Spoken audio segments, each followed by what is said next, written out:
जाएगा।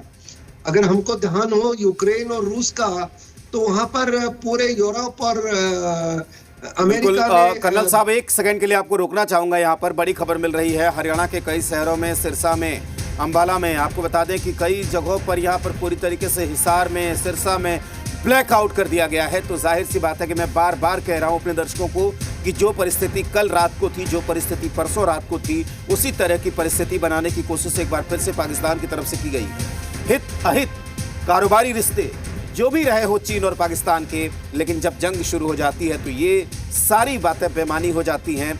और जाहिर सी बात है कि एक बार फिर से उसी तरह की परिस्थिति को क्रिएट करने की कोशिश यहाँ पर की जा रही है। ड्रोन अटैक लगातार पाकिस्तान की तरफ से किया गया। भारत के मजबूत एयर डिफेंस सिस्टम ने इसे पूरी तरीके से नाकाम कर दिया है, लेकिन जानबूझकर माहौल को खराब करने की कोशिश में चीन ने, जब पूरी तरीके से सीज फायर की बात कह दी गई, ग्रुप 7 कंट्रीज की नसीहत आ गई, अमेरिका के राष्ट्रपति डोनाल्ड ट्रंप ने यह कह दिया कि हमारी मध्यस्थता में दोनों देश इस बात के लिए तैयार हो गए हैं कि अब सीज फायर होगा।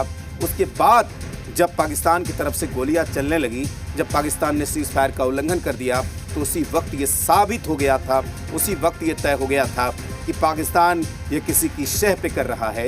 और चीन ने ये बयान देकर कि वो पाकिस्तान के साथ है, ये बात साबित कर दी है। तो जाहिर सी बात है एक बार फिर से ब्लैकआउट के हालात बन रहे हैं। हरियाणा के कई शहरों में पूरी तरीके से ब्लैकआउट कर दिया गया है। हिसार और सिरसा में ब्लैकआउट किया गया है। जम्मू कश्मीर में, पठानकोट में, फरीदकोट में, आपको बता दें कि इसके साथ ही तमाम ऐसी गुरदासपुर में और जैसलमेर में ब्लैकआउट करने की खबरें सामने आ रही है। और लगातार इस तरीके की परिस्थिति को ख़राब करने की कोशिश एक बार फिर से यहाँ पर की गई है। देवानंद गुर्जर, कर्नल रिटायर्ड, हमारे साथ जुड़े हुए हैं।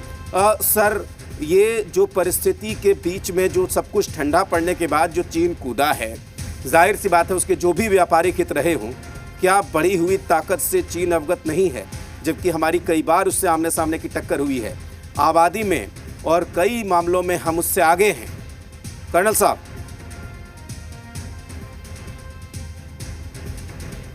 तो ठीक है, लगातार उनसे हम बात करने की कोशिश करेंगे। कोई टेक्निकल दिक्कत आ रही है, लेकिन ऐसे समय में कर्नल साहब, आप सुन पा रहे हैं मुझे? जी, सुन पा रहा हूँ। तो मैं कह रहा था कि सीज फायर होने के बाद जब चीन बीच में कूदा, चाहे उसके व्यापारिक रिश्ते जो भी रहे हों, लेकिन आज की तारीख में इस वक्त हम उससे बड़े मुल्क हैं, हमारे यहाँ ज़्यादा लोग हैं, और जाहिर सी बात है कि क्या बढ़ी हुई ताकत का अंदाज़ा नहीं है चीन को क्या? जी देखिए, चीन को अंदाजा है, पर अब ये मामला बड़ा कॉम्प्लेक्स है। पाकिस्तान जब से भारत के टुकड़े हुए हैं, पाकिस्तान और पीओके को बनाने वाला यूके था, और यूके के उपरांत ये अमेरिका का पिछलग्गू बना, जिसको हम फ्रंट लाइन स्टेट कहते हैं। कारण अब उस इतिहास में नहीं जाएंगे। और जब रसिया टूटा, यूएसएसआर टूटा, उसके बाद चीन का वर्चस्व बढ़ने लगा, और चीन ने देखा कि मेरे इलाके में भारत तो कभी काबू आएगा नहीं, और पाकिस्तान में अपना दखल अंजाली करने लगा। वो दुर्भाग्य रहा इतिहास के अंदर कि भारत पहला देश था जिसने चीन को रिकॉग्नाइज किया, नॉन कम्युनिस्ट कंट्री, और उसके अलावा देश था जिसने परमानेंट सीट दी। और तिब्बत में जब चीन घुस के आता है तो भारत ने उसको विरोध नहीं किया, कारण भगवान जाने पुराने क्या थे। तो अब यह है कि चीन और पाकिस्तान दोनों वो देश हैं जिनकी एक डीएनए है, धोखेबाज है, चालबाज है, विश्वास के लायक नहीं है, और चीन चुपचाप रह करके काम करता है और पाकिस्तान थोड़ा ओवरटली करके करता है। पाकिस्तान को इस्तेमाल किया गया यूके और यूएसए द्वारा जब यूएसएसआर के खिलाफ इनको कार्रवाई करनी थी। तो इस बैकग्राउंड के अंदर हम यही कह सकते हैं कि अब ये कहीं जो युद्ध विराम को जो तोड़ा गया है, पाकिस्तान समर्थन कर रहा है। पर मैं इसमें एक चीज और देखता हूं कि पाकिस्तान की सेना के अंदर आपस में फॉल्ट लाइंस हैं। बलूच अधिकारी पंजाबियों का साथ नहीं देते, पंजाबी पश्तूनों का नहीं देते हैं। तो जो कबीले की तरह इनका बटा हुआ है, और उसके अंदर हो सकता है कि सरकार ने एक जनरल साहब को आदेश दिए हों, मुनीर को, और मुनीर से कई कोर कमांडर प्रसन्न नहीं है, उसके साथ में नहीं है, तो उन्होंने मना कर दिया। और इसको तोड़ने की बजाय पाकिस्तान के बंटने का समय हो रहा हो, ये भी मुमकिन है। जी बिल्कुल।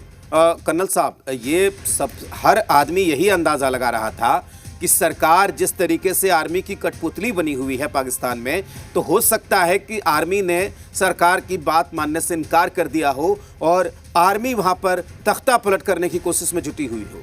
लेकिन इस बीच चीन का आना ये क्या संकेत कर रहा है? देखिए, तख्ता पलट पाकिस्तान की सेना नहीं कर सकती आज के दिन, क्योंकि पाकिस्तान की सेना आपस में बटी हुई है जी।